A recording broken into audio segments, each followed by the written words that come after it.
चौर छत्र तख्त ते मालक। धन धन गुरु ग्रंथ साहिब जी की पावन पवित्र हजूरी अंदर जुड़ मिल बैठी गुरु प्यारी गुरु सवारी साध संगत जीओ। वड भागे हो जो इस समय पातशाह जी की पावन गोद अंदर सज करके अपने जीवन के अमोलक सवासां नूं सफल करन दा यतन कर रहे हो। सो आओ जुड़ना करिए। पातशाह जी आप ही अपनी विचार जिहड़ी वो संपूर्ण करवा लैन। फतेह प्रवान करो जी। वाहिगुरू जी का खालसा वाहिगुरू जी की फतेह। कल दी विचार आपां पावन अंक 117 तो 13वीं अष्टपदी जिहड़ी है उस दे 6 पदे संपूर्ण कर लए सन। उसका 7वां पदा जिहड़ा आपां वो शुरू करना है। हाँ जी हाँ जी 6 पदी हो गए सन। गुरु अमरदास पातशाह जी की 13वीं अष्टपदी है और टोटल 14वीं अष्टपदी है। आओ शुरू करना करिए। अंतर वस्त मूड़ा बाहर भाले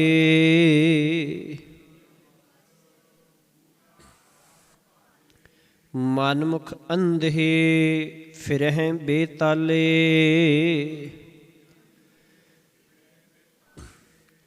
पातशाह गुरु अमरदास जी रहमत कर रहे ने। अंतर वस्त मूड़ा बाहर भाले कि परमात्मा का नाम पदार्थ हरेक मनुख दे अंदर है, भाव हिरदे दे विच है।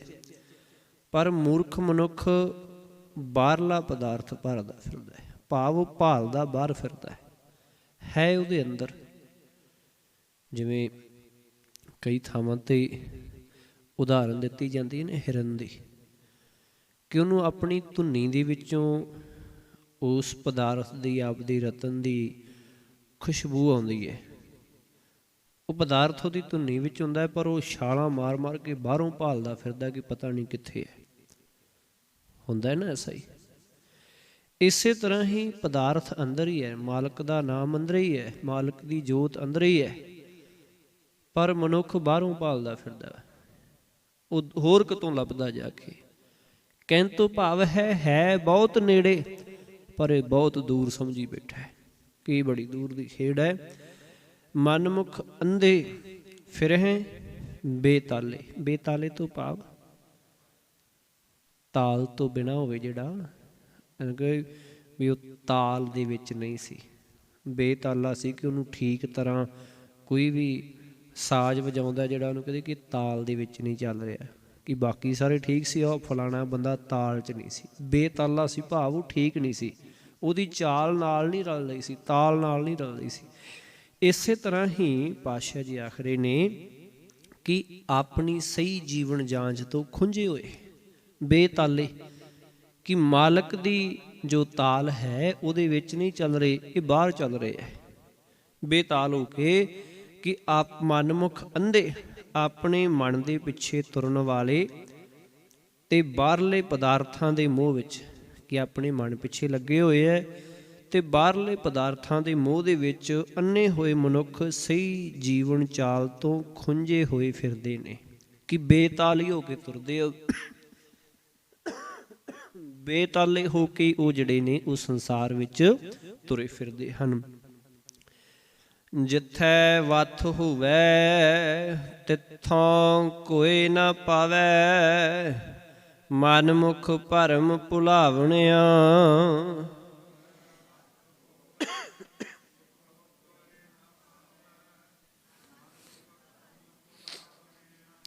जिथे वथ होवे, जिस गुरु दे पास ये नाम पदार्थ मौजूद है, कि जिथे वथ, कि गुरु दे कोल है ना, समझ सोझी गुरु कोलों ही मिलनी है।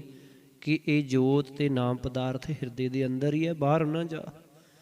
ਪਾਤਸ਼ਾਹ ਜੀ ਰਹਿਮਤ ਕਰਦੇ ਨੇ, ਕਾਹੇ ਰੇ ਬਨ ਖੋਜਣ ਜਾਈ, ਸਰਬ ਨਿਵਾਸੀ ਸਦਾ ਅਲੀਪਾ, ਤੋਹੀ ਸੰਗ ਸਮਾਈ। ਪੋਹ ਮਦ ਜਿਉ ਬਾਸ ਬਸਤ ਹੈ, ਮੁਕਰ ਮਾਹੇ ਜੈਸੇ ਸ਼ਾਈ। ਕਿ ਜਿਵੇਂ ਫੁੱਲਾਂ ਦੇ ਵਿੱਚ ਸੁਗੰਧੀ ਵਸਦੀ ਹੈ, ਜਿਵੇਂ ਸ਼ੀਸ਼ੇ ਦੇ ਵਿੱਚ ਪਰਛਾਈ ਹੈ, ਇਸੇ ਤਰ੍ਹਾਂ ਹੀ ਮਾਲਕ ਤੇਰੇ ਅੰਦਰ ਵਸਦਾ, ਤੇਰੇ ਨਾਲ ਹੈ। ਤੂੰ ਬਾਹਰੋਂ ਜੰਗਲਾਂ ਦੇ ਵਿੱਚੋਂ ਜਾਂ ਆਪਣੇ ਜੀਵਨ ਤੋਂ ਬਾਹਰ ਜਾ ਕੇ ਨਾ ਭਾਲਣ ਦੀ ਕੋਸ਼ਿਸ਼ ਕਰ, ਆਪਣੇ ਅੰਦਰ ਹੀ ਵੇਖ। ਇਸੇ ਤਰ੍ਹਾਂ ਇੱਥੇ ਆਖਰੇ ਨੇ ਕਿ ਜਿਸ ਗੁਰੂ ਦੇ ਪਾਸ ਇਹ ਨਾਮ ਪਦਾਰਥ ਮੌਜੂਦ ਹੈ, ਜਿੱਥੈ ਵੱਥ ਹੋਵੇ ਤਿੱਥੋਂ ਕੋਈ ਨਾ ਪਾਵੇ। ਭਾਵ ਕਿ ਉੱਥੋਂ ਕੋਈ ਮਨਮੁਖ ਮਨੁੱਖ ਉੱਥੋਂ ਪ੍ਰਾਪਤ ਨਹੀਂ ਕਰਦਾ। ਕਿ ਜਿਹੜਾ ਮਨ ਪਿੱਛੇ ਤੁਰਦਾ ਹੈ ਉਹ ਗੁਰੂ ਦੇ ਕੋਲੋਂ ਇਹ ਪ੍ਰਾਪਤੀ ਨਹੀਂ ਕਰਦਾ ਹੈ। ਉੱਥੋਂ ਕੋਈ ਵੀ ਮਨਮੁਖ ਸਾਖਤ ਮਨੁੱਖ ਨਹੀਂ ਪ੍ਰਾਪਤ ਕਰ ਸਕਦਾ, ਭਾਵ ਕਰਦਾ ਨਹੀਂ ਹੈ। ਮਨਮੁਖ ਭਰਮ ਭੁਲਾਵਣਿਆ, ਆਪਣੇ ਮਨ ਦੇ ਪਿੱਛੇ ਤੁਰਨ ਵਾਲੇ ਮਾਇਆ ਦੀ ਭਟਕਣਾ ਵਿੱਚ ਪੈ ਕੇ ਫਿਰ ਬੇਤਾਲੇ ਹੋਏ ਰਹਿੰਦੇ ਆ, ਭਾਵ ਕੁਰਾਹੇ ਪਏ ਰਹਿੰਦੇ ਆ, ਭਰਮ ਭੁਲਾਵਣਿਆ, ਭਟਕਦੇ ਫਿਰਦੇ ਹਨ। ਆਪੇ ਦੇਵੈ ਸ਼ਬਦ ਬੁਲਾਏ, ਮਹਿਲੇ ਮਹਿਲ ਸਹਿਜ ਸੁਖ ਪਾਏ। ਪਾਤਸ਼ਾਹ ਜੀ ਆਖਣ, ਆਪੇ ਦੇਵੈ ਸ਼ਬਦ ਬੁਲਾਏ। ਪਰ ਜੀਵ ਦੇ ਵੀ ਕੀ ਵਸ ਹੈ ਜਦੋਂ ਇਹ ਮਾਇਆ ਦੇ ਅਧੀਨ ਹੋ ਜਾਂਦਾ ਹੈ, ਜਦੋਂ ਇਹ ਮਾਇਆ ਦੇ ਵਿੱਚ ਵਿਕਾਰਾਂ ਦੇ ਵਿੱਚ ਲੱਗ ਜਾਂਦਾ ਹੈ। ਪਰਮਾਤਮਾ ਆਪ ਹੀ ਗੁਰੂ ਦੇ ਸ਼ਬਦ ਵਿੱਚ ਜੋੜ ਕੇ ਇਹ ਨਾਮ ਵਸਤੂ ਜਿਹੜੀ ਹੈ ਉਹ ਦਿੰਦਾ ਹੈ। ਕਿ ਗੱਲ ਹੈ ਗੁਰੂ ਦੇ ਸ਼ਬਦ ਵਿੱਚ ਜੁੜਨ ਦੀ। ਜਦੋਂ ਮਾਲਕ ਦੀ ਰਹਿਮਤ ਨਾਲ ਮਨੁੱਖ ਗੁਰੂ ਦੇ ਸ਼ਬਦ ਵਿੱਚ ਜੁੜਦਾ ਹੈ, ਫਿਰ ਉਦੋਂ ਇਸ ਨੂੰ ਇਹ ਵੱਥ ਦੀ ਪ੍ਰਾਪਤੀ ਹੁੰਦੀ ਹੈ। ਸ਼ਬਦ ਬੁਲਾਏ ਅਤੇ ਆਪ ਹੀ ਜੀਵਾਂ ਨੂੰ ਆਪਣੇ ਨੇੜੇ ਫਿਰ ਸ਼ਬਦ ਬੁਲਾਏ। ਗੁਰੂ ਦੇ ਸ਼ਬਦ ਰਾਹੀਂ ਹੀ ਆਪਣੇ ਨੇੜੇ ਸੱਦਦਾ ਹੈ, ਬੁਲਾਉਂਦਾ ਹੈ। ਮਹਿਲੀ ਮਹਿਲ ਸਹਿਜ ਸੁਖ ਪਾਏ, ਜਿਸ ਨੂੰ ਸੱਦਦਾ ਹੈ ਉਹ ਮਹਿਲ ਦੇ ਮਾਲਕ ਪ੍ਰਭੂ ਦੀ ਹਜ਼ੂਰੀ ਵਿੱਚ ਪਹੁੰਚ ਕੇ ਸਹਿਜ ਸੁਖ ਪਾਏ। ਆਤਮਿਕ ਅਡੋਲਤਾ ਦਾ ਫਿਰ ਸੁਖ ਆਨੰਦ ਮਾਣਦਾ ਹੈ। ਨਾਨਕ ਨਾਮ ਮਿਲੈ ਵਡਿਆਈ, ਆਪੇ ਸੁਣ ਸੁਣ ਧਿਆਵਣਿਆ।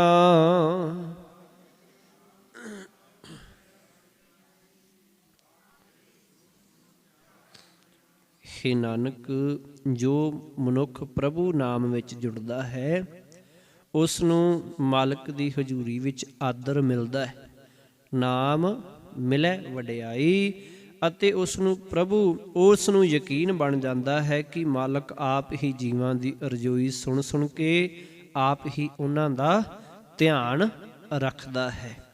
ਆਪੇ ਸੁਣ ਸੁਣ ਧਿਆਵਣਿਆ, ਕਿ ਜਿਹੜੇ ਉਹਨੂੰ ਧਿਆਉਂਦੇ ਨੇ, ਸੁਣਦੇ ਨੇ, ਬੁਲਾਉਂਦੇ ਨੇ, ਅਰਜ਼ੋਈਆਂ ਕਰਦੇ ਨੇ, ਉਹਨਾਂ ਦਾ ਧਿਆਨ ਰਾਖੀ ਮਾਲਕ ਆਪ ਹੀ ਕਰਦਾ ਹੈ। ਮਾਝ ਮਹਿਲਾ ਤੀਜਾ, ਸਤਿਗੁਰ ਸਾਚੀ ਸਿੱਖ ਸੁਣਾਈ, ਹਰ ਚਿਤੋ ਅੰਤ ਹੋਏ ਸਖਾਈ।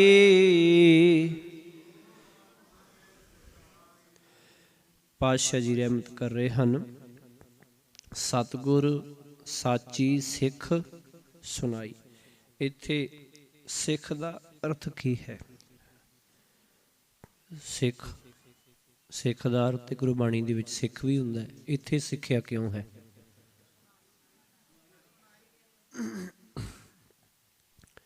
ਠੀਕ ਹੈ, ਇੱਥੇ ਅਰਥ ਇਹਦਾ ਸਿੱਖਿਆ ਹੈ, ਕਿਉਂਕਿ ਇੱਕ ਇਹਦੀ ਪਛਾਣ ਹੋਰ ਵੀ ਹੈ।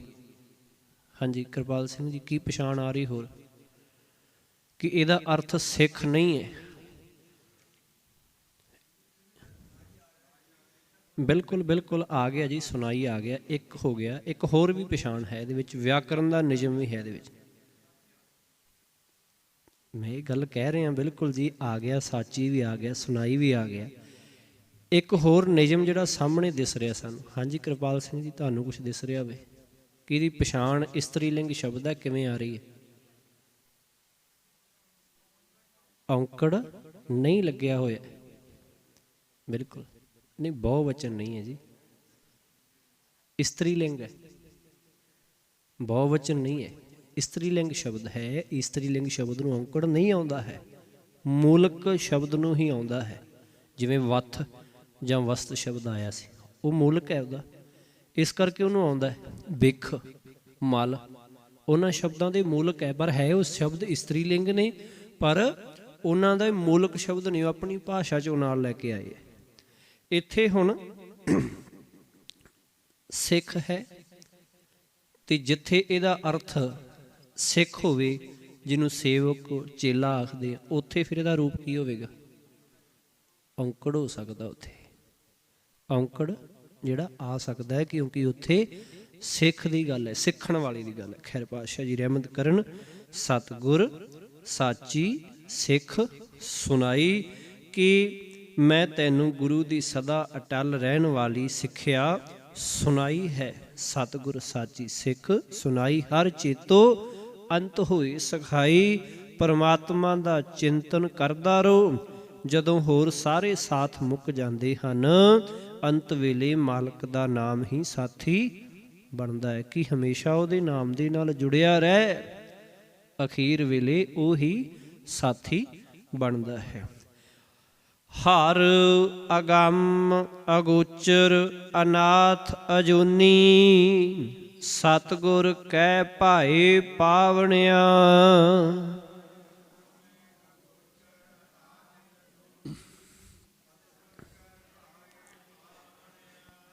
ਭਾਏ ਦਾ ਅਰਥ ਜੀ, ਗੁਰਸ਼ਰਨ ਕੌਰ ਬੈਠੇ ਹੈ, ਭਾਏ। ਹਾਂਜੀ ਸਿਮਰ ਬੈਠੇ, ਸਿਮਰ ਕੌਰ। ਹਾਂਜੀ ਪਿਆਰ, ਪ੍ਰੇਮ ਵਿੱਚ, ਪਿਆਰ ਵਿੱਚ ਨਾਲ ਲੱਗਣਾ, ਏੜੀ ਨੂੰ ਸਿਹਾਰੀ ਹੈ, ਇਸ ਕਰਕੇ। ਹੁਣ ਪਾਤਸ਼ਾਹ ਜੀ ਆਖਰੇ ਨੇ, ਹਰ ਅਗੰਮ ਅਗੋਚਰ ਅਨਾਥ ਅਜੂਨੀ। ਅਜੂਨੀ, ਅਨਾਥ ਦਾ ਅਰਥ ਜੀ ਜਿਹੜਾ ਖਸਮ ਰਹਿਤ ਹੈ, ਜਿਹਦੇ ਉੱਤੇ ਕੋਈ ਨਹੀਂ ਹੈ, ਕਿ ਜਿਹਨੂੰ ਕਿਸੇ ਦੇ ਸਹਾਰੇ ਦੀ ਜ਼ਰੂਰਤ ਨਹੀਂ ਹੈ। ਉਹ ਪ੍ਰਮਾਤਮਾ ਉਂਝ ਤਾਂ ਅਪਹੁੰਚ ਹੈ, ਮਨੁੱਖ ਦੇ ਗਿਆਨ ਇੰਦਰੀਆਂ ਦੀ ਉਸ ਤੱਕ ਪਹੁੰਚ ਨਹੀਂ ਹੋ ਸਕਦੀ। ਉਸ ਦੇ ਸਿਰ 'ਤੇ ਹੋਰ ਕੋਈ ਖਸਮ ਮਾਲਕ ਨਹੀਂ ਹੈ, ਉਹ ਜੂਨਾਂ ਵਿੱਚ ਨਹੀਂ ਪੈਂਦਾ ਹੈ। ਸਤਿਗੁਰ ਕੈ ਭਾਏ ਪਾਵਣਿਆ, ਗੁਰੂ ਦੇ ਅਨੁਸਾਰ ਹੋ ਕੇ ਤੁਰਿਆ ਉਸ ਨੂੰ ਮਿਲ ਸਕੀਦਾ ਹੈ। ਸਤਿਗੁਰ ਕੈ ਭਾਏ ਪਾਵਣਿਆ, ਕਿ ਗੁਰੂ ਦੇ ਪ੍ਰੇਮ ਵਿੱਚ, ਗੁਰੂ ਦੇ ਭਾਵ ਅਨੁਸਾਰ, ਗੁਰੂ ਦੇ ਦੱਸੇ ਅਨੁਸਾਰ ਆਪਣਾ ਜੀਵਨ ਜੀ ਕੇ ਉਹਨੂੰ ਮਿਲ ਸਕੀਦਾ, ਕਿ ਜਿਹੜਾ ਰਸਤਾ ਗੁਰੂ ਦੱਸਦਾ ਹੈ, ਉਸ ਰਸਤੇ 'ਤੇ ਚੱਲ ਕੇ ਉਹਦੇ ਤੱਕ ਪਹੁੰਚ ਜਾਈਦਾ, ਮਿਲ ਸਕੀਦਾ ਹੈ। ਹਉ ਵਾਰੀ ਜਿਉ ਵਾਰੀ ਆਪ ਨਿਵਾਰਨਿਆ,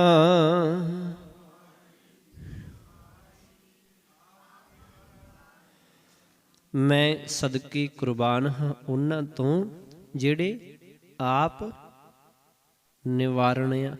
ਕੀ ਅਰਥ ਹੈ ਜੀ? ਆਪ ਨਿਵਾਰਨਿਆ, ਜਿਹੜੇ ਆਪਾ ਭਾਵ ਦੂਰ ਕਰ ਲੈਂਦੇ, ਨਿਵਾਰ ਦਿੰਦੇ ਹੈ, ਛੱਡ ਦਿੰਦੇ ਆਪਾ ਭਾਵ। ਆਪ ਔਂਕੜ ਨਾਲ ਲਿਖਿਆ ਤਾਂ ਹੋਇਆ, ਆਪੇ ਦੀ ਗੱਲ ਹੈ, ਕਿ ਜਿਹੜੇ ਆਪਣਾ ਆਪਾ ਭਾਵ ਆਪਣੀ ਬੁੱਧ ਅਕਲ ਗੁਰੂ ਦੇ ਸਾਹਮਣੇ ਸਮਰਪਿਤ ਕਰ ਦਿੰਦੇ, ਕਿ ਸਾਨੂੰ ਕੁਝ ਨਹੀਂ ਪਤਾ, ਜਿਵੇਂ ਤੂੰ ਆਖਦਾ ਅਸੀਂ ਉਵੇਂ ਚੱਲਾਂਗੇ। ਆਪ ਛੱਡ ਦੇਣਾ, ਆਪਾ ਭਾਵ ਛੱਡ ਦੇਣਾ।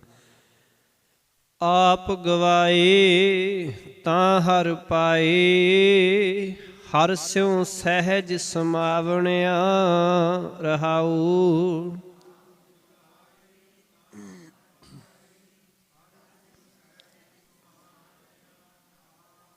ਹੁਣ ਦੇਖੋ, ਬੜਾ ਸੌਖਾ ਜਿਹਾ ਦੱਸ ਦਿੱਤਾ ਸਤਿਗੁਰੂ ਜੀ ਨੇ, ਆਪ ਗਵਾਏ ਤਾਂ ਹਰ ਪਾਏ। ਬੜਾ ਸੌਖਾ, ਕਿ ਜਦੋਂ ਮਨੁੱਖ ਆਪਾ ਭਾਵ ਛੱਡ ਦਿੰਦਾ ਹੈ, ਦੂਰ ਕਰਦਾ ਹੈ, ਤਾਂ ਪ੍ਰਮਾਤਮਾ ਨੂੰ ਮਿਲ ਲੈਂਦਾ ਹੈ, ਪਾ ਲੈਂਦਾ ਹੈ, ਉਹਦੀ ਪ੍ਰਾਪਤੀ ਕਰ ਲੈਂਦਾ ਹੈ। ਹਰ ਸਿਉ ਸਹਿਜ ਸਮਾਵਣਿਆ, ਪ੍ਰਮਾਤਮਾ ਨਾਲ ਮਿਲ ਕੇ ਆਤਮਿਕ ਅਡੋਲਤਾ ਵਿੱਚ ਫਿਰ ਲੀਨ ਰਹਿੰਦਾ ਹੈ, ਸਦਾ ਦੇ ਲਈ ਫਿਰ ਜੁੜਿਆ ਹੀ ਰਹਿੰਦਾ ਹੈ। ਗੱਲ ਇੱਕੋ ਹੈ, ਆਪ ਗਵਾਏ, ਆਪਾ ਭਾਵ ਗਵਾ ਦੇ, ਮੈਂ ਮੇਰੀ ਮੇਰਾ ਛੱਡ ਦੇ, ਤੇ ਤੂੰ ਤੇਰਾ ਇਹ ਅਪਣਾ ਲੈ। ਬਸ ਇੰਨੀ ਕੀ ਖੇਡ ਹੈ, ਹੋਰ ਕੋਈ ਖੇਡ ਨਹੀਂ। ਬਸ ਇੰਨਾ ਕੀ ਗੁਰੂ ਦੇ ਨਾਲ ਵਚਨ ਕਰਨਾ ਹੈ, ਗੁਰੂ ਦੇ ਨਾਲ ਜਿਹੜਾ ਹੈ ਉਹ ਵਾਅਦਾ ਕਰਨਾ ਹੈ ਕਿ ਅੱਜ ਤੋਂ ਬਾਅਦ ਮੇਰੀ ਕੋਈ ਨਹੀਂ ਚੱਲੇਗੀ। ਸਹਿ ਸਿਆਣਪਾਂ ਲੱਖ ਹੋਏ ਇੱਕ ਨਾ ਚੱਲੇ ਨਾਲ, ਕਿ ਮੇਰੇ ਕੋਲ ਜਿੰਨੀਆਂ ਮਰਜ਼ੀ ਸਿਆਣਪਾਂ, ਅੱਜ ਤੋਂ ਬਾਅਦ ਮੇਰੀ ਕੋਈ ਨਹੀਂ, ਅੱਜ ਤੋਂ ਬਾਅਦ ਤੇਰੀ ਹੈ। ਆਪਣੇ ਆਪ ਹੀ ਪ੍ਰਾਪਤੀ ਹੋ ਜਾਣੀ ਹੈ, ਆਪਣੇ ਆਪ ਹੀ ਮਿਲ ਲੈਣਾ। ਪੂਰਬ ਲਿਖਿਆ ਸੋ ਕਰਮ ਕਮਾਇਆ,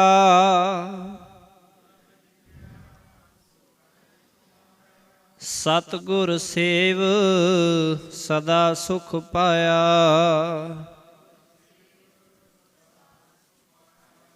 ਪਾਤਸ਼ਾਹ ਜੀ ਆਖ ਰਹੇ ਹਨ, ਪੂਰਬ ਲਿਖਿਆ ਸੋ ਕਰਮ ਕਮਾਇਆ। ਪਰ ਪਾਤਸ਼ਾਹ ਜੀ ਆਖ ਰਹੇ ਨੇ, ਇਹ ਆਪਾ ਭਾਵ ਦੂਰ ਕਰਨ ਦਾ ਸ੍ਰੇਸ਼ਟ ਕੰਮ ਹੈ ਜਿਹੜਾ ਸੁਕਰਮ ਤੋਂ ਭਾਵ ਚੰਗਾ ਕਰਮ ਉਹੀ ਮਨੁੱਖ ਕਰਦਾ ਹੈ ਜਿਸ ਦੇ ਅੰਦਰ ਪਹਿਲੇ ਕਰਮਾਂ ਦੇ ਅਨੁਸਾਰ ਆਪਾ ਭਾਵ ਦੂਰ ਕਰਨ ਦੇ ਸੰਸਕਾਰਾਂ ਦਾ ਲੇਖ ਮੌਜੂਦ ਹੋਵੇ। ਭਾਵ ਜਿਸ ਨੂੰ ਪਹਿਲਾਂ ਸੰਸਕਾਰ ਮਿਲੇ ਹੋਣ, ਜਿਹਨੂੰ ਚੰਗੇ ਕਰਮ ਕਰਨ ਦੀ ਸੋਝੀ ਹੋਵੇ, ਉਹੀ ਆਪਾ ਭਾਵ ਛੱਡਦਾ ਹੈ। ਕਿ ਜਿਹਨੂੰ ਸੰਸਕਾਰ ਮਿਲੇ ਨੇ, ਜੇ ਸਾਨੂੰ ਸਾਡੇ ਮਾਂ ਪਿਓ ਤੋਂ, ਸਾਡੇ ਸਮਾਜ ਦੇ ਵਿੱਚੋਂ ਸੰਸਕਾਰ ਮਿਲੇ ਨੇ, ਹੁਣ ਅਸੀਂ ਜੰਮਦੇ ਤੇ ਇੰਜ ਕਹਿ ਲਈਏ ਕਿ ਸਾਨੂੰ ਪਤਾ ਨਹੀਂ ਨਾ ਹੁੰਦਾ ਸੀ ਕਿਹਨੂੰ ਮਾਂ ਕਹਿਣਾ, ਕਿਹਨੂੰ ਪਿਓ ਕਹਿਣਾ। ਕਿਸੇ ਨੂੰ ਨਹੀਂ ਪਤਾ ਹੁੰਦਾ ਕਿ ਸਾਡਾ ਕਿਹਦੇ ਨਾਲ ਕੀ ਰਿਸ਼ਤਾ ਹੈ, ਕਿਹਨੂੰ ਕੀ ਆਖ ਕੇ ਬੁਲਾਉਣਾ ਹੈ, ਕਿਵੇਂ ਅਸੀਂ ਸੰਸਾਰ ਵਿੱਚ ਵਿਚਰਨਾ। ਹੌਲੀ ਹੌਲੀ ਪਤਾ ਲੱਗਦਾ ਹੈ ਨਾ। ਸਭ ਤੋਂ ਪਹਿਲਾਂ ਮਾਂ ਪਿਓ ਸਿਖਾਉਂਦਾ ਹੈ ਕਿ ਫਲਾਣਾ ਤੇਰਾ ਆਹ ਲੱਗਦਾ, ਫਲਾਣਾ ਕੰਮ ਇਸ ਤਰ੍ਹਾਂ ਕਰਨਾ ਹੈ। ਫਿਰ ਉਸ ਸਕੂਲ ਵਿੱਚ ਬੱਚਾ ਜਾਂਦਾ, ਫਿਰ ਉੱਥੋਂ ਸਿੱਖਦਾ ਹੈ ਟੀਚਰ ਕਿ ਫਲਾਣੇ ਸਵਾਲ ਦਾ ਆਹ ਉੱਤਰ ਦੇਣਾ, ਫਲਾਣੀ ਥਾਂ 'ਤੇ ਇੰਝ। ਫਿਰ ਉੱਥੋਂ ਪਾਸ ਆਊਟ ਹੋ ਕੇ ਹੋਰ ਅੱਗੇ ਉਹ ਡਿਪਲੋਮੇ ਡਿਗਰੀਆਂ ਕਰਦਾ ਹੈ, ਅਧਿਆਪਕ ਕਿ ਫਲਾਣਾ ਕੰਮ ਇੰਝ ਕਰਨਾ ਹੈ ਨਾ ਲੇਖ।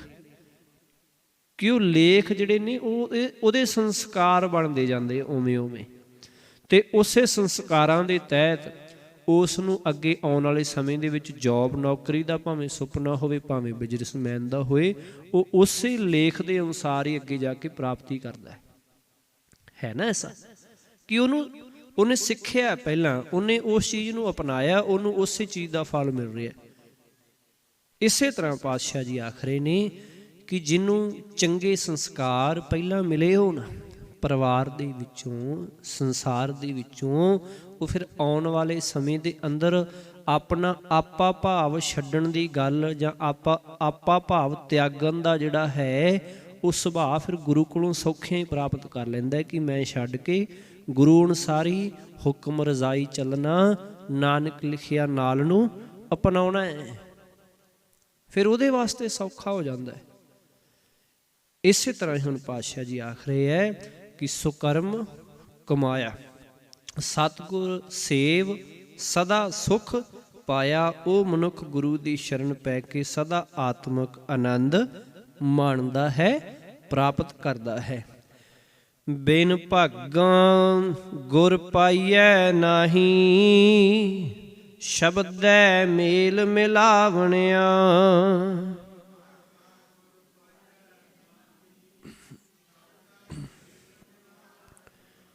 ਪਾਤਸ਼ਾਹ ਜੀ ਆਖਦੇ ਬਿਨ ਭਾਗਾਂ ਗੁਰ, ਕਿ ਗੁਰੂ ਵੀ ਪੂਰੀ ਕਿਸਮਤ ਤੋਂ ਬਿਨਾਂ, ਪੂਰੇ ਭਾਗਾਂ ਤੋਂ ਬਿਨਾਂ ਨਹੀਂ ਮਿਲਦਾ ਹੈ। ਭਾਵ ਕਿ ਜਿਹਦੇ ਚੰਗੇ ਕਰਮ ਨਹੀਂ, ਉਹਨੂੰ ਗੁਰੂ ਦੀ ਪ੍ਰਾਪਤੀ ਵੀ ਨਹੀਂ ਹੁੰਦੀ, ਉਹਨੂੰ ਗੁਰੂ ਦੀ ਪਛਾਣ ਵੀ ਨਹੀਂ ਹੁੰਦੀ। ਬਹੁਤ ਸਾਰੇ ਐਸੇ ਨੇ ਸਾਡੇ ਸਮਾਜ ਦੇ ਵਿੱਚ ਕਿ ਅਸੀਂ ਸਾਰੇ ਘਰਾਂ ਦੇ ਵਿੱਚ ਆਮ ਪ੍ਰੋਗਰਾਮ ਕਰਦੇ ਹਾਂ ਗੁਰੂ ਗ੍ਰੰਥ ਸਾਹਿਬ, ਈਵਨ ਕਿ ਜ਼ਰੂਰੀ ਨਹੀਂ ਕਿ ਨਾਮ ਦੇ ਨਾਲ ਸਿੰਘ ਲੱਗਾ ਹੋਵੇ ਤੇ ਸਿੱਖ ਫੇਰੀ ਹੁੰਦਾ ਹੈ। ਬਹੁਤ ਸਾਰੇ ਜਿਨ੍ਹਾਂ ਦੇ ਨਾਮ ਨਾਲ ਸਿੰਘ ਨਹੀਂ, ਜਿਹੜੇ ਆਪਣੇ ਆਪ ਨੂੰ ਸਿੱਖ ਨਹੀਂ ਅਖਵਾਉਂਦੇ, ਉਹ ਵੀ ਕਰਵਾਉਂਦੇ ਹੈ ਪਾਠ ਘਰਾਂ ਦੇ ਵਿੱਚ। ਆਨੰਦ ਕਾਰਜ ਹੋਰ ਵੀ ਬੜੇ ਅਨ ਧਰਮਾਂ ਦੇ ਜਿਹੜੇ ਉਹਨਾਂ ਦੇ ਵੀ ਹੁੰਦੇ ਗੁਰੂ ਗ੍ਰੰਥ ਸਾਹਿਬ ਦੀ ਹਜ਼ੂਰੀ ਵਿੱਚ। ਭਾਵ ਗੁਰੂ ਗ੍ਰੰਥ ਸਾਹਿਬ ਸਭ ਦਾ ਸਾਂਝਾ ਹੈ। ਇਹ ਨਾਂ ਨਹੀਂ ਲਿਖਿਆ ਇਕੱਲਾ ਕਿ ਨਾਂ ਪਿੱਛੇ ਸਿੰਘ ਲੱਗਿਆ ਤੇ ਸਾਡਾ ਹੀ ਹੈ। ਇਹ ਸਾਡਾ ਭੁਲੇਖਾ ਕਹਿ ਲਈਏ ਜਾਂ ਸਾਡੀ ਗਲਤੀ ਕਹਿ ਲਈਏ, ਸਭ ਦਾ ਸਾਂਝਾ ਹੈ। ਜਿਹੜਾ ਮਰਜ਼ੀ ਆਏ, ਸਮਝੇ, ਵਿਚਾਰੇ ਤੇ ਆਪਣਾ ਜੀਵਨ ਬਦਲ ਲਏ। ਸਭ, ਕੋਈ ਵੀ ਕਿਸੇ ਵੀ ਧਰਮ ਦਾ, ਕਿਤੋਂ ਕਿਸੇ ਬੋਲੀ, ਕਿਸੇ ਕੋਈ ਵੀ ਆ ਜਾਏ, ਉੱਚਾ ਨੀਵਾਂ ਜੋ ਵੀ ਸਮਾਜ ਨੂੰ ਸਮਝਦਾ ਹੈ, ਉਹ ਆਪਣਾ ਜੀਵਨ ਬਦਲ ਸਕਦਾ ਹੈ, ਪ੍ਰਾਪਤੀ ਕਰ ਸਕਦਾ ਹੈ। ਪਰ ਦੁਖਾਂਤ ਕਈ ਵਾਰ ਸਾਹਮਣੇ ਆਉਂਦਾ ਹੈ ਕਿ ਕਈ ਸਿੱਖ ਪਰਿਵਾਰਾਂ ਦੇ ਵਿੱਚ ਉਹ ਜਦੋਂ ਜਾਈਦਾ ਹੈ ਨਾ, ਜਦੋਂ ਘਰ ਦੇ ਵਿੱਚ ਸਰੂਪ ਲੈ ਕੇ ਜਾਣਾ ਹੁੰਦਾ ਹੈ, ਚੰਦੋਆ ਲਾਉਣ ਦਾ ਵੀ ਨਹੀਂ ਪਤਾ ਜੀ ਕਿਵੇਂ ਲਾਉਣਾ ਹੈ। ਹਾਂਜੀ ਬਾਬਾ ਜੀ ਦੇਗ ਕਿਵੇਂ ਬਣਾਉਣੀ ਹੈ, ਜਾਂ ਬਾਬਾ ਜੀ ਤੁਸੀਂ ਆਪ ਬਣਾ ਲਓ। ਕਿ ਛੋਟੀਆਂ ਛੋਟੀਆਂ ਚੀਜ਼ਾਂ ਦਾ ਸਾਨੂੰ ਨਹੀਂ ਪਤਾ ਹੁੰਦਾ। ਚੌਰ ਸਾਹਿਬ ਦੀ ਸੇਵਾ ਕਿਵੇਂ ਕਰਨੀ ਹੈ ਉਹ ਵੀ ਨਹੀਂ ਪਤਾ ਹੁੰਦਾ ਕਈ ਵਾਰੀ। ਕੀ ਹੈ ਕਿ ਅਸੀਂ ਕੀ ਹੈ ਛੱਡਿਆ ਹੋਇਆ। ਅਸੀਂ ਸੰਸਕਾਰ ਜਿਹੜੇ ਜਾਂ ਅਸੀਂ ਨਹੀਂ ਦਿੱਤੇ ਜਾਂ ਉਹਨਾਂ ਨੇ ਪ੍ਰਾਪਤ ਨਹੀਂ ਕੀਤੇ। ਗੱਲਾਂ ਦੋ ਹੀ ਹਨ ਕਿ ਇੱਕ ਨਹੀਂ, ਹੋਰ ਕਈ ਚੀਜ਼ਾਂ ਦੇ ਵਿੱਚ ਛੋਟੀਆਂ ਛੋਟੀਆਂ ਆ ਰਹੀਆਂ ਕਿ ਪਤਾ ਹੀ ਨਹੀਂ ਹੁੰਦਾ ਬਾਬਾ ਜੀ ਹਾਂਜੀ ਕਿਵੇਂ ਕਰਨਾ ਜੀ, ਕੀ ਕਿਵੇਂ ਕਰਨਾ, ਕਿੱਥੇ ਖਲੋਣਾ, ਕਿਵੇਂ, ਕਦੋਂ ਖੜੇ ਹੋਣਾ, ਕਦੋਂ ਬੈਠਣਾ, ਇੱਥੋਂ ਤੱਕ ਵੀ ਨਹੀਂ ਪਤਾ ਹੁੰਦਾ। ਕੀ ਹੈ ਕਿ ਇਸ ਚੀਜ਼ ਤੋਂ ਅਸੀਂ ਦੂਰੀ ਬਣਾਈ ਹੈ ਤੇ ਤਾਂ ਹੀ ਅੱਜ ਇਹ ਕਮੀ ਹੈ ਸਾਡੇ ਵਿੱਚ। ਬਿਲਕੁਲ ਬਿਲਕੁਲ, ਮੈਂ ਸਾਰੀਆਂ ਗੱਲਾਂ ਹੀ ਹਾਂਜੀ ਸਾਰੀਆਂ ਗੱਲਾਂ ਹੀ ਕਵਰ ਕਰ ਰਹੇ ਹਾਂ ਆਪਾਂ ਕਿ ਇੱਥੋਂ ਤੱਕ ਸਭ ਨੂੰ ਪਤਾ ਹੈ ਕਿ ਅਰਦਾਸ ਦੇ ਵਿੱਚ ਅਸੀਂ ਖਲੋਣਾ ਹੈ। ਜਦੋਂ ਅਰਦਾਸ ਸ਼ੁਰੂ ਹੋ ਗਈ, ਜਿੱਥੇ ਖਲੋਤੇ ਉੱਥੇ ਖਲੋ ਜਾਣਾ, ਉੱਥੇ ਖੜ ਜਾਣਾ। ਪਰ ਬਹੁਤੀ ਵਾਰ ਹੱਥ ਦੇ ਕੇ ਇੱਥੇ ਅਰਦਾਸ ਕਰਦਿਆਂ ਰੋਕਣਾ ਪੈਂਦਾ, ਭਾਈ ਖਲੋ ਜਾਓ, ਹੁਣ ਅਰਦਾਸ ਕਰ ਲੈਂਦੇ ਹੋ ਫਿਰ ਮੱਥਾ ਟੇਕ ਲਿਓ। ਹੁੰਦਾ ਨਾ, ਜਦੋਂ ਗੁਰੂ ਪਾਤਸ਼ਾਹ ਜੀ ਦਾ ਮੁੱਖ ਵਾਕ ਸ਼ੁਰੂ ਹੋ ਜਾਂਦਾ ਹੈ, ਉਦੋਂ ਅਸੀਂ ਜਿੱਥੇ ਖੜੇ ਹਾਂ, ਜਿੱਥੇ ਬੈਠੇ ਹਾਂ, ਉੱਥੇ ਟਿਕਣਾ ਹੈ। ਕਿਉਂਕਿ ਗੁਰੂ ਸਾਹਿਬ ਜੀ ਹੁਕਮ ਸੁਣਾ ਰਹੇ ਹੈ, ਗੁਰੂ ਪਾਤਸ਼ਾਹ ਜੀ ਹੁਕਮ ਦੇ ਰਹੇ ਆ ਸਾਨੂੰ, ਤੇ ਅਸੀਂ ਕੋਈ ਉਦੋਂ ਕਾਰਜ ਨਹੀਂ ਕਰ ਸਕਦੇ। ਉਦੋਂ ਸਿਰਫ ਅਸੀਂ ਹੁਕਮ ਨੂੰ ਸੁਣਨਾ ਹੈ ਧਿਆਨ ਦੇ ਨਾਲ, ਭਾਵੇਂ ਖੜੇ ਹੈ ਭਾਵੇਂ ਬੈਠੇ ਹੈ, ਉਦੋਂ ਹੋਰ ਕੋਈ ਕਾਰਜ ਨਹੀਂ।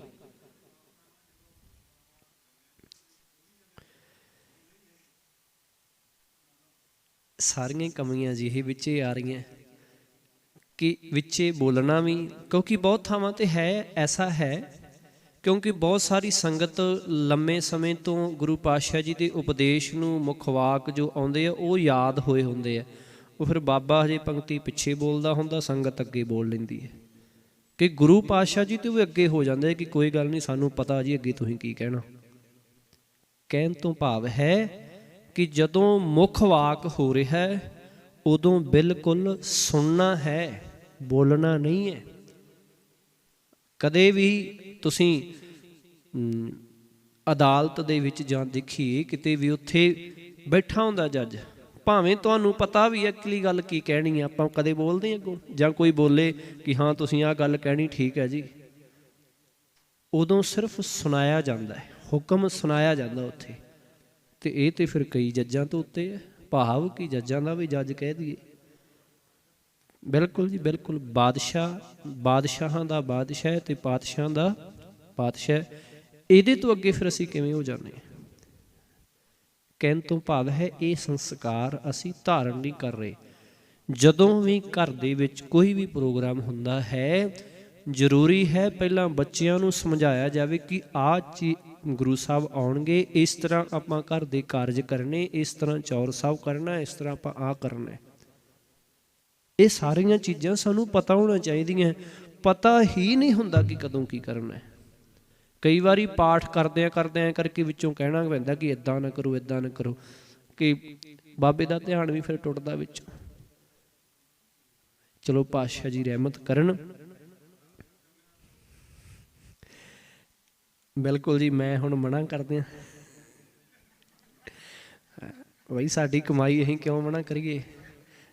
जी कि हाँ जी बिल्कुल अरदास करते समय भी ਹੁੰਦਾ कई बार कि बाबा अरदास थोड़ी वड्डी कर दू ਜਾਂ होर भी मंगा मंग लू बाबे तो भी नाल दी नाल भेटा दे दईए।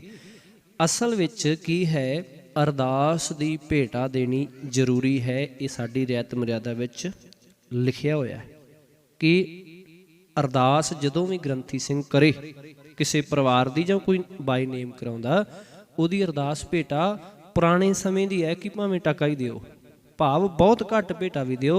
तुहाडी अरदास जे ग्रंथी सिंह कर रहा तो उसकी भेटा लिखी हुई है, ये अरदास की ये रहतमल दे विच लिखिया होया। पर यह नहीं लिखिया कि करदियां होयां विच पा दिओ।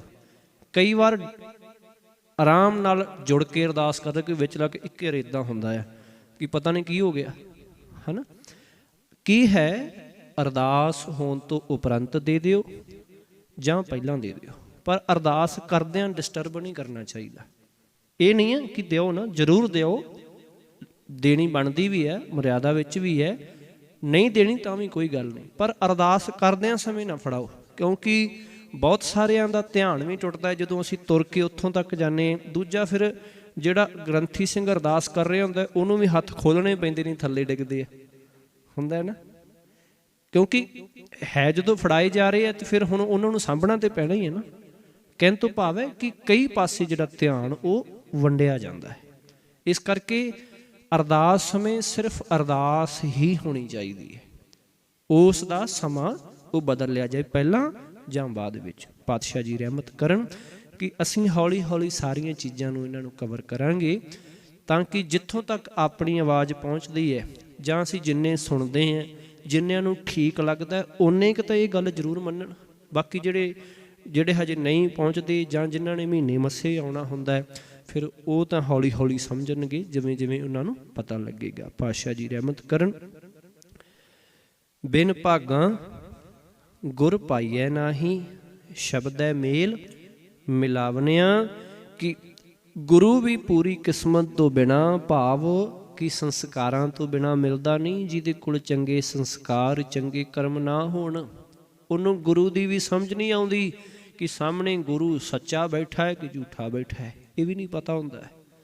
कि सानू सारिਆਂ नूं पता है कि मूर्ति नूं मत्था नहीं टेकना, पर बहुत थावां ते कई वार घर दे विच गुटका साहब तो पाठ करना हुंदा है, उत्थे वड्डी सारी फोटो लाई हुंदी अगे अगरबत्ती दीवा जगाया हुंदा है कि गुरु आख रहा है कि नहीं भाई करना, पर फिर उत्थे नमस्कार की है मूर्ति नूं कराई जा रही हुंदी है। प्रभात फेरियां समय बहुत समय ऐसा होंदा है। पर खैर जिथों तक बहुत सुधार आया कि हुण फोटोआं की जगह ते गुटका साहब जां पोथियां रख लईआं जांदियां कि बाणी नूं मत्था टेकिया जाए घर दे विच भावें बाहर किते भी होवे। क्योंकि साडा संबंध शब्द नाल है।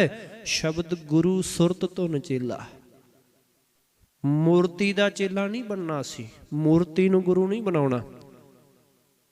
पातशाह जी रहमत करन कि आपां अगे जुड़िए कि जिस नूं फिर गुरु मिल पैंदा है उहदी संस्कारां उहदी चंगे कर्मां दे करके उस नूं गुरु अपने शब्द दे राही परमात्मा दे मिलाप विच मिला दिंदा है कि मालक दे नाल एक मिक कर दिंदा है। गुरमुख अलिप्त रहै संसारे गुर कै तकियै नाम आधारे। गुरमुख अलिप्त रहै संसारे कि गुरु दे सन्मुख रहन वाला मनुख जगत विच गुरु दा सहारा लैके की है निर्मोह रहिंदा है, निर्मोहा रहिंदा है कि अलिप्त रहिंदा है कि उस संसार दे विच रहिंदा होया भी संसार तो निर्लेप रहिंदा है। गुर कै तकिए नाम, हाँ जी तकिए का अर्थ की है जी? हाँ जी सुरिंदर सिंह जी बैठे सामने तकिए, हाँ जी पिछे मनमोहन सिंह जी बैठे है, अमृतपाल सिंह जी बैठे है, अमरीक सिंह जी बैठे है, कृपाल सिंह जी बैठे है। सरदार जसपाल सिंह जी, कमलजीत सिंह जी, अच्छा जी। इधरों गुरशरण कौर बैठे है। हाँ जी, नहीं एक अर्थ दसो, जिन्होंने दसिया पुछया जा रहा वही दसन। हाँ जी, तुसी पहला तो कुछ देखना क्या? अच्छा जी, हाँ जी। तुसी गुरशरण दूजा नहीं पता? हाँ जी, इधरों अगों। हाँ जी, पिछले पासे इधरों सैकंड। हाँ जी, तुसी। हाँ जी, हाँ जी। तकी है। हाँ जी, उस तो अगे।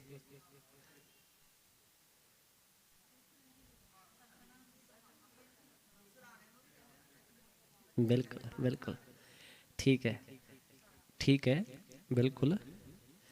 गुर कै तकीए भाव सहारा आसरा।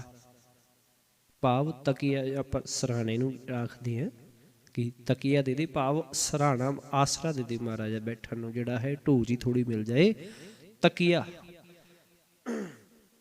पातशाह जी आख रहे ने गुरु का आसरा लैके नाम आधारे परमात्मा दे नाम राही अजिहा की है संभव है, किहड़ा गुरमुख अलिप्त रहे संसारी। गुरु के आसरे नाल ही संसार विच रह के संसार तो अलिप्त रहा जा सकता है।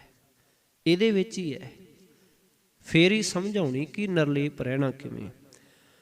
गुरमुख जोर करे क्या तिसनो, आपे खप दुख पावणिया।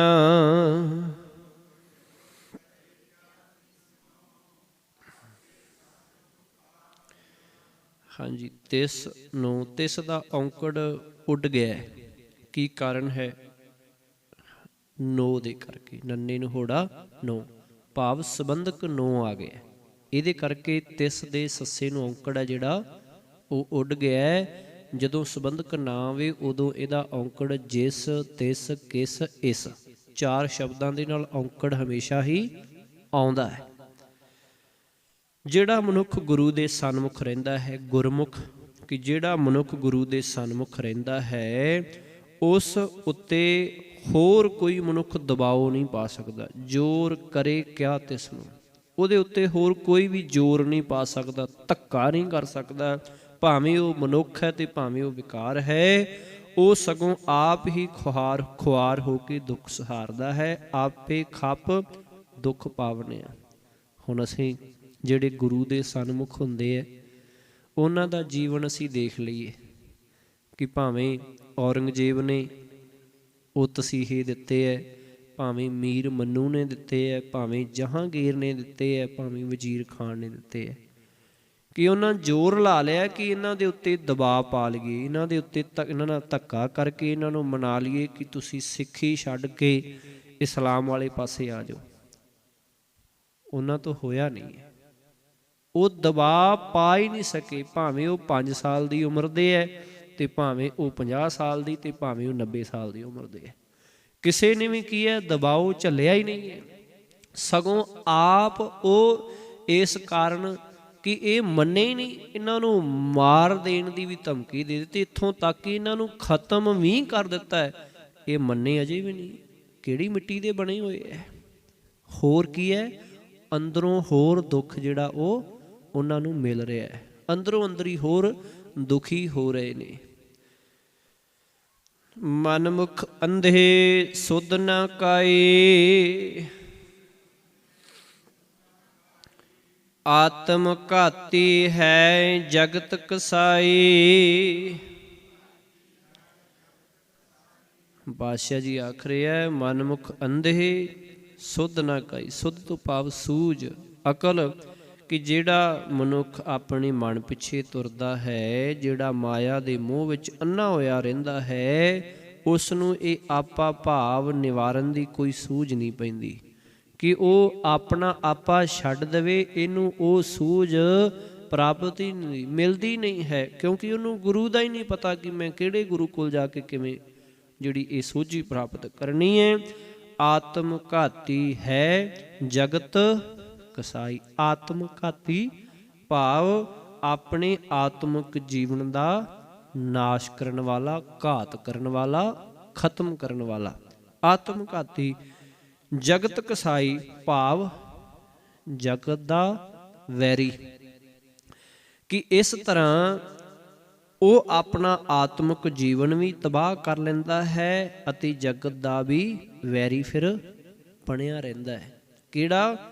ਮਨਮੁਖ ਅੰਧੇ ਸੁਧ ਨਾ ਕਾਈ, ਜਿਹਨੂੰ ਅਕਲ ਨਹੀਂ ਹੈ ਜੀਵਨ ਦੀ, ਜਿਹਨੂੰ ਜਿਹੜਾ ਆਪਣੇ ਮਨ ਪਿੱਛੇ ਲੱਗਿਆ ਹੋਇਆ ਹੈ ਤੇ ਮਾਇਆ ਦੇ ਮੋਹ ਵਿੱਚ ਅੰਨਾ ਹੋਇਆ ਹੈ, ਉਸ ਨੂੰ ਆਪਣੀ ਜੀਵਨ ਦੀ ਵੀ ਨਹੀਂ ਸੁੱਧ ਹੁੰਦੀ ਤੇ ਉਹ ਆਪਣਾ ਆਤਮਿਕ ਜੀਵਨ ਵੀ ਤਬਾਹ ਕਰ ਲੈਂਦਾ ਹੈ ਤੇ ਦੁਨੀਆ ਦਾ ਵੀ ਦੁਸ਼ਮਣ ਉਹ ਹਮੇਸ਼ਾ ਬਣਿਆ ਰਹਿੰਦਾ ਹੈ। ਭਾਵੇਂ ਆਪਾਂ ਦੇਖ ਲਈ ਔਰੰਗਜ਼ੇਬ ਹੈ, ਭਾਵੇਂ ਹਿਟਲਰ ਹੈ, ਕਿ ਦੇਖੋ ਕਿਵੇਂ ਆਪਾਂ ਦੇਖਦੇ ਹਾਂ ਹਿਸਟਰੀ ਦੇ ਵਿੱਚ ਕਿ ਔਰੰਗਜ਼ੇਬ ਦੂਜੇ ਪਾਸੇ ਹਿਟਲਰ ਪੜ੍ਹ ਲਈਏ, ਕਿ ਕਿਵੇਂ ਉਹਨਾਂ ਨੇ ਇੱਕ ਖਾਸ ਧਰਮ ਦੇ ਖਿੱਤੇ ਦੇ ਲੋਕਾਂ ਨੂੰ ਜਿਹੜਾ ਹੈ ਇੱਕ ਇੱਕ ਟੈਂਕਰ ਦੇ ਵਿੱਚ ਬੰਦ ਕਰਕੇ, ਉਹਨਾਂ ਦੇ ਕੱਪੜੇ ਲੁਹਾ ਕੇ ਟੈਂਕਰ ਨੂੰ ਸਾਰੇ ਪਾਸਿਓਂ ਬੰਦ ਕਰਕੇ ਤੇ ਟੈਂਕਰ ਨੂੰ ਤੋੜਨਾ ਤੇ ਉਹਦਾ ਸਲੈਂਸਰ ਮੋੜ ਕੇ ਉਹਦੇ ਵਿੱਚ ਲਗਾ ਦੇਣਾ। ਉਸੇ ਮਤਲਬ ਕਿ ਜਿਹੜਾ ਪਿੱਛੇ ਜੋ ਬਣਿਆ ਹੁੰਦਾ ਸੀ ਬਾਕਸ ਜਿਹਦੇ ਵਿੱਚ ਲੋਕਾਂ ਨੂੰ ਤਾੜਿਆ ਜਾਂਦਾ ਸੀ, ਉਹਦੇ ਵਿੱਚ ਲਗਾ ਦੇਣਾ ਸਲੈਂਸਰ ਤੇ ਉਹਨੂੰ ਦੂਰ ਤੱਕ ਤੋੜ ਦੇਣਾ। ਤੇ ਜਦੋਂ ਲੰਮਾ ਚੱਲ ਕੇ ਉਹਦੇ ਵਿੱਚੋਂ ਲੋਕਾਂ ਨੇ ਨਿਕਲਣਾ ਤੇ ਸਾਹ ਜਿਹੜਾ ਸੀ ਧੂਏਂ ਦੇ ਨਾਲ ਅੰਦਰ ਜਾ ਕੇ ਅੰਦਰੋਂ ਜਿਹੜਾ ਉਹ ਸਾਰਿਆਂ ਨੇ, ਬਹੁਤ ਜਣੇ ਮਰ ਜਾਣੇ, ਜਿਹੜੇ ਬਚ ਜਾਣੇ ਉਹ ਪੂਰਨ ਤੌਰ ਤੇ ਬਿਮਾਰ ਹੋ ਜਾਣੇ, ਅੰਦਰੋਂ ਸੜ ਜਾਣਾ, ਉਹਨਾਂ ਦਾ ਸਾਰਾ ਖਤਮ ਹੋ ਜਾਣਾ। ਇੰਨੇ ਤਸੀਹੇ ਕਿਸੇ ਨੂੰ ਇੱਕ ਖਾਸ ਤਰ੍ਹਾਂ ਦੇ ਬਣੀ ਹੋਈ ਮੂਰਤੀ ਦੇ ਵਿੱਚ ਪਾ ਕੇ ਥੱਲਿਓਂ ਅੱਗ ਬਾਲ ਦੇਣੀ, ਕਿ ਉਹਦੇ ਵਿੱਚ ਹੀ ਖਤਮ ਕਰ ਦੇਣੇ। ਬਹੁਤ ਸਾਰਿਆਂ ਨੂੰ ਟੋਏ ਪੁੱਟ ਕੇ ਉੱਤੋਂ ਮਿੱਟੀ ਪਾ ਦੇਣੀ, ਬਹੁਤ ਸਾਰਿਆਂ ਨੂੰ ਬੰਦ ਕਰਕੇ ਉੱਤੇ ਗੈਸ ਛੱਡ ਦੇਣੀ, ਬਹੁਤ ਸਾਰਿਆਂ ਨੂੰ ਸੱਪਾਂ ਦੇ ਵਿੱਚ ਛੱਡ ਦੇਣਾ ਕਿ ਇਸ ਸੱਪ ਨੇ ਉਹਦੇ ਵਿੱਚ ਸੁੱਟ ਦੇਣੇ। ਕਹਿਣ ਤੋਂ ਭਾਵ ਹੈ ਹਰ ਤਰੀਕੇ ਦੇ ਨਾਲ ਖਤਮ ਕੀਤਾ। ਪਰ ਫਿਰ ਵੀ ਕੀ ਹੈ, ਆਪਣਾ ਆਤਮਿਕ ਜੀਵਨ ਉਹਨਾਂ ਨੇ ਤਬਾਹ ਕੀਤਾ ਹੋਇਆ ਸੀ ਕਿ ਮੈਂ ਰਾਜ ਕਰ ਲਵਾਂ। ਪਰ ਅਖੀਰ ਐਸਾ ਵੀ ਆਇਆ ਕਿ ਫਿਰ ਆਪਣਾ ਆਪਾ ਵੀ ਉਹਨੇ ਖਤਮ ਕਰ ਲਿਆ। ਵੈਰੀ ਤੇ ਜਗਤ ਦਾ ਬਣਿਆ ਹੋਇਆ ਸੀ, ਸਾਰੇ ਪਾਸੇ ਖਤਮ ਕਰਦਾ ਜਾ ਰਿਹਾ ਸੀ। ਪਰ ਕੀ ਹੈ ਕਿ ਜਦੋਂ ਆਪਣੀ ਵਾਰੀ ਆਈ ਕਿ ਹੁਣ ਮੈਂ ਬਚਦਾ ਨਹੀਂ ਹੈ, ਫਿਰ ਆਪ ਹੀ ਆਪਣੇ ਆਪ ਨੂੰ ਗੋਲੀ ਮਾਰ ਲਈ ਜਾਂ ਜਿਹੜਾ ਹੈ ਉਹ ਬੰਬ ਦੇ ਨਾਲ ਉਡਾ ਲਿਆ। ਕਿ ਵੈਰੀ ਜਗਤ ਦਾ ਵੀ ਬਣਿਆ ਹੋਇਆ ਸੀ, ਪਰ ਫਿਰ ਆਪਣੀ ਵਾਰ ਨੂੰ, ਆਪਣੇ ਆਪ ਨੂੰ ਆਪੇ ਫਿਰ ਖਤਮ ਵੀ ਕਰ ਲਿਆ। ਇੱਕ ਨਹੀਂ, ਦੁਨੀਆ ਦੇ ਵਿੱਚ ਅਸੰਖ ਬੇਅੰਤ ਲੋਕਾਂ ਦੀ ਇਹ ਕਹਾਣੀ ਹੈ।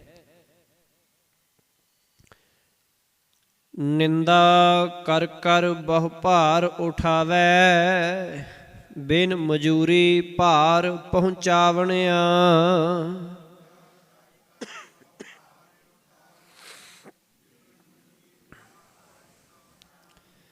ਦੇਖੋ ਸਤਿਗੁਰੂ ਜੀ ਹੁਣ ਨਿੰਦਾ ਨੂੰ ਕਿੰਨਾ ਵੱਡਾ ਭਾਰ ਦੱਸ ਰਹੇ ਹੈ। ਆਪਾਂ ਸੰਸਾਰੀ ਜੀਵਨ ਜਿਉਂਦੇ ਹਾਂ, ਕਈ ਵਾਰੀ ਇਸ ਚੀਜ਼ ਨੂੰ ਤਰਜੀਹ ਬਹੁਤ ਦਿੰਦੇ ਹਾਂ, ਨਿੰਦਾ ਕਰਨ ਨੂੰ, ਕਿ ਫਲਾਣੇ ਦੀ ਗੱਲ ਫਲਾਣੇ ਕੋਲ, ਫਲਾਣੇ ਦੀ ਗੱਲ ਫਲਾਣੇ ਕੋਲ। ਇਹ ਬਹੁਤ ਜ਼ਿਆਦਾ ਹੈ। ਇਸ ਕਰਕੇ ਹੁਣ ਪਾਤਸ਼ਾਹ ਜੀ ਬੜਾ ਸੋਹਣਾ ਤੇ ਬੜੇ ਸਾਫ਼ ਲਫ਼ਜ਼ਾਂ ਦੇ ਵਿੱਚ ਸਮਝਾਤਾ, ਨਿੰਦਾ ਕਰ ਕਰ ਬਹੁ ਭਾਰ ਉਠਾਵੇ, ਕਿ ਉਹ ਹੋਰਨਾਂ ਦੀ ਨਿੰਦਾ ਕਰ ਕਰਕੇ ਆਪਣੇ ਸਿਰ ਉੱਤੇ ਵਿਕਾਰਾਂ ਦਾ ਫਿਰ ਬਹੁਤ ਭਾਰ ਚੁੱਕੀ ਜਾਂਦਾ ਹੈ। ਕਿ ਲੋਕ ਨਿੰਦਾ ਕਰਦੇ ਹੈ, ਫਿਰ ਆਪ ਵੀ ਨਿੰਦਾ ਦੇ ਵਿੱਚ ਪੈ ਪੈ ਕੇ ਸਿਰ ਦੇ ਉੱਤੇ ਜਿਹੜਾ ਹੈ ਉਹ ਹੋਰਨਾਂ ਦੀ ਨਿੰਦਾ ਕਰਦਾ ਹੈ। ਆਪਣੇ ਆਪ ਨੂੰ ਚੰਗਾ ਦੱਸਦਾ ਹੈ, ਦੂਸਰੇ ਦੀ ਨਿੰਦਾ ਕਰਕੇ ਫਿਰ ਸਿਰ ਦੇ ਉੱਤੇ ਇਸ ਨਿੰਦਾ ਦਾ ਭਾਰ ਉਹ ਚੁੱਕੀ ਜਾਂਦਾ ਹੈ। ਉਹ ਮਨਮੁਖ ਉਸ ਮਜ਼ਦੂਰ ਵਾਂਗ ਸਮਝੋ ਜੋ ਪਹਾੜਾ ਲੈਣ ਤੋਂ ਬਿਨਾਂ ਹੀ ਦੂਜਿਆਂ ਦਾ ਭਾਰ ਚੁੱਕ ਕੇ ਅੱਗੇ ਅਪੜਾਉਂਦਾ ਹੈ। ਉਹਨੂੰ ਲਾਹਾ ਤਾਂ ਕੋਈ ਨਹੀਂ ਹੁੰਦਾ। ਬਿਨ ਮਨਜ਼ੂਰੀ ਭਾਰ, ਕਿ ਮਨਜ਼ੂਰੀ ਕੋਈ ਨਾ ਲਵੇ ਕਿ ਮੈਂ ਪਹਾੜਾ, ਮੈਂ ਪੈਸਾ ਕੋਈ ਨਹੀਂ ਲੈਣਾ, ਤੁਹਾਡਾ ਭਾਰ ਮੈਂ ਚੁੱਕ ਕੇ ਫਲਾਣੇ ਥਾਂ ਤੇ ਛੱਡ ਆਉਣਾ ਜਿੱਥੇ ਤੁਸੀਂ ਜਾਣਾ। ਕਿ ਨਿੰਦਾ ਕਰਨ ਵਾਲੇ ਦਾ ਹਾਲ ਇਹ ਹੈ, ਪ੍ਰਾਪਤੀ ਕੋਈ ਨਹੀਂ ਹੁੰਦੀ, ਸਗੋਂ ਆਪਣੀ ਜੋ એનર્ਜੀ ਹੈ ਉਹ ਦੂਜੇ ਦਾ ਭਾਰ ਚੁੱਕ ਕੇ ਵੇਸਟ ਕਰ ਲੈਂਦਾ ਹੈ। ਧਿਆਨ ਉੱਧਰ ਹੀ ਹੁੰਦਾ ਕਿ ਮੈਂ ਕਿਹਦੀ ਨਿੰਦਾ ਕਰਾਂ, ਕਿਹੜਾ ਕੀ ਕਰਦਾ। ਉਸੇ ਨੂੰ ਪਾਤਸ਼ਾਹ ਜੀ ਇੱਥੇ ਰਹਿਮਤ ਕਰ ਰਹੇ ਹਨ ਕਿ ਨਿੰਦਾ ਕਰਨ ਵਾਲਾ ਮਨੁੱਖ ਜਿਸ ਦੀ ਨਿੰਦਾ ਕਰਦਾ ਹੈ ਉਹਦਾ ਭਾਰ ਚੁੱਕਣ ਦੇ ਬਰਾਬਰ ਕੰਮ ਕਰਦਾ ਕਿ ਉਹਦਾ ਭਾਰ ਵੀ ਆਪਣੇ ਸਿਰ ਤੇ ਲੈਂਦਾ ਹੈ। ਪਾਤਸ਼ਾਹ ਜੀ ਰਹਿਮਤ ਕਰਨ। ਸਮਾਂ ਸੰਪੂਰਨ ਹੈ। ਅਗਲੀਆਂ ਵਿਚਾਰਾਂ ਆਪਾਂ ਕੱਲ੍ਹ ਦੇ ਦੀਵਾਨਾਂ ਵਿੱਚ ਕਰਾਂਗੇ। ਹੋਈਆਂ ਭੁੱਲਾਂ ਦੀ ਖਿਮਾ। ਫਤਿਹ ਪ੍ਰਵਾਨ ਗੁਰੂ ਜੀ। ਵਾਹਿਗੁਰੂ ਜੀ ਕਾ ਖਾਲਸਾ, ਵਾਹਿਗੁਰੂ ਜੀ ਕੀ ਫਤਿਹ।